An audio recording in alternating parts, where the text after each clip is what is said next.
د سعودي عرب نه وروسته کم ملکونه د پاکستان سره ودرېدو ته اراده لري. کله چې سعودي عرب او پاکستان معاهده وکړه نو د نورو ملکونو اراده شته چې هغه د پاکستان سره چې دی هغه ودرېږي او د هغو دا کوشش دی چې پاکستان زمونږه حفاظت وکړي او سعودي عرب د سره وجه نه وکړو. کله چې په قطر باندې حمله وشوه او هغو خپل ایر ډیفینس سیسټم چې دی هغه استعمال نه کړو.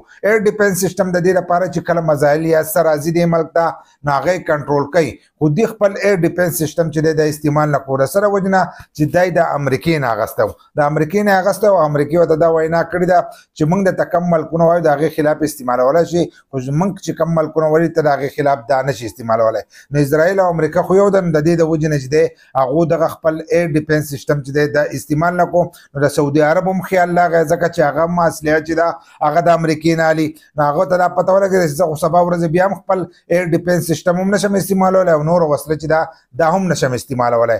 نو د هغه په زړه کې دا خیال راغی چې راځي د پاکستان سره چې دا معاهده وکړو. نو د پاکستان سره چې دا هغو معاهده وکړه اصلحه چې دا هغه به د چین نه اخلي او معاهده چې دا هغې د پاکستان سره وکړه پوځ چې دی هغه به د پاکستان چې دی دا به استعمالیږي، که نه د هغه ښه تعلق چې دی هغه د انډیا سره هم و، خو معاهده چې ده هغه د پاکستان سره وکړه. دغه شانتې که تاسو بیا وګورئ نو د سعودي عرب سره دا نور ملکونه چې دي دا هم ولاړ دی او د هغه نه په غیر چې دی څه نشي کولی. یو ای ای چې دی هغه هم د سعودي عرب سره په کنټرول کې دی.